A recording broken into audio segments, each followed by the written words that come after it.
I can't be 100% innocent on that. Sometimes I have a tendency to not be clear, and I've been working on that. Hey there, it's Tuesday afternoon, and here's where we're at in the build. You can see I've got the bottom ring that attached to that ring that I cut out of the collection bucket. I got that fastened with glue. I did that yesterday evening actually, and let that set overnight. I used my good friend PL to make that bond. I wanted it to be as strong as possible. And then today I worked on the theme baffle, which is this part right here, and I cut most of it out. I did some yesterday as well. But I finished that up, and I also cut out the ring from the rest of the tank, and I brought that out and I cleaned it up. And I glued that into this lower ring with silicone, put some silicone in the groove, put the ring in so it goes down inside the groove, and then I did around the inside. I really can't do that with this one here though, so I put silicone in the groove, and then more actually, and I put it on and I squeeze it down with these clamps, and that's holding it all together. And now all I need to do is wait until that silicone dries. I used silicone for this because I had it. First of all, I'm running low on PL. So, and secondly, I actually wanted to use something a little bit weaker in case I wanted to change anything here. If I glue it on with PL, I'll tear up the plywood. I'll break all these things trying to get it apart. Silicone might release a little bit better, especially from the plastic. Right, this is this milky plastic. So I don't know how well it bonds to that. Probably good enough to make a good seal here. That's all you're looking for. So while I was doing this, like after I had that bottom ring on, I actually took the new collection bucket, this one down here, and I put it on and I turned on the vacuum to see how well it just seals in the groove that goes around, because that's what this groove up here on the top of this is for the collection bucket to go into and seal.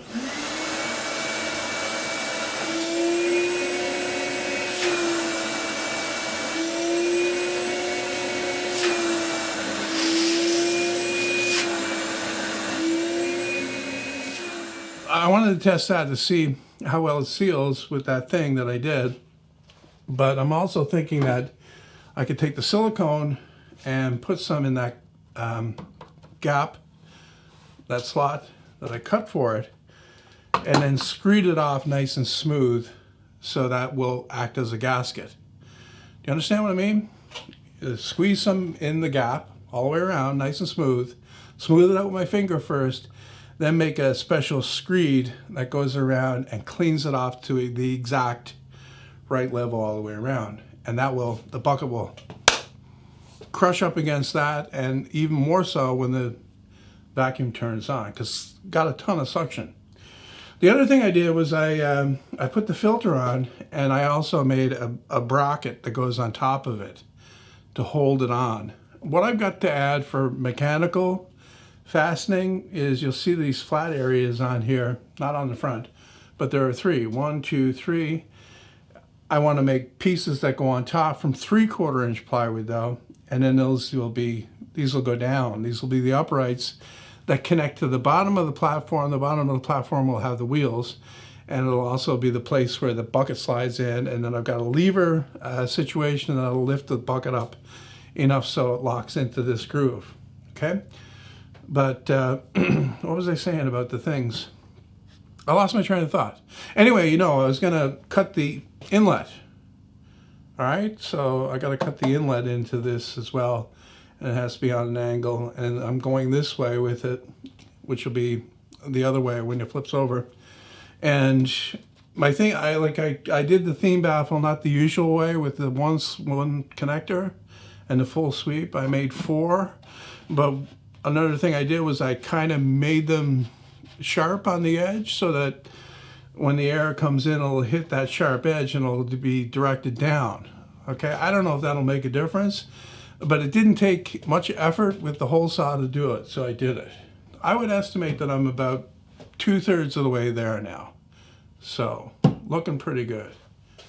And I shouldn't have much of a problem getting it finished tomorrow, assuming I can come out. Okay, here's what I was trying to piece together. I got to take these clamps off, squeeze the silicone in here, spread it out with my finger like I said, screed off the excess so it's nice and smooth, let that set overnight. Okay, so tomorrow I can progress with the rest of the build. The framework that goes down on the sides, those 3 standards, which is a 1/2-inch plywood, and the base with the lever system, which is kind of, I don't know. And then I'll have wheels on the bottom as well. I got to find some wheels here. I think I have wheels in the house actually that I can use. But yeah, it's coming together, and it's a good thing too, because the shop is such a mess. I'm building something to clean up the mess, so I'm making a mess before I get there. I just wanted to mention something else. Thinking, like, I edited that video and I posted it yesterday, and in that I talked about people not listening to what I'm saying. I can't be 100% innocent on that. Sometimes I have a tendency to not be clear, and I've been working on that. The only problem is, okay, the best way for me to be clear is to take notes, and I hate taking notes. I would rather just come out and start talking, but when I do that, my mind tends to wander, and I lose track of what I've already said. You know, maybe I'm getting, mad cow or something. Anyway, so that's a problem. I can be little less than perfectly clear sometimes, even though I'm trying hard to be perfectly clear. I think it's mostly the drifting part where I kind of tend to meander through the subject rather than hit it point by point, which is the way that most people would track a conversation or follow, what somebody's saying. So, yeah, I'll take some of the blame. It's not all on you. We filled around for a while with other travelers of the night, playing hogs of the road. Then we headed west. What we were after now was the old surprise visit. That was a real kick, and good for laughs and lashings of the old ultra-violent.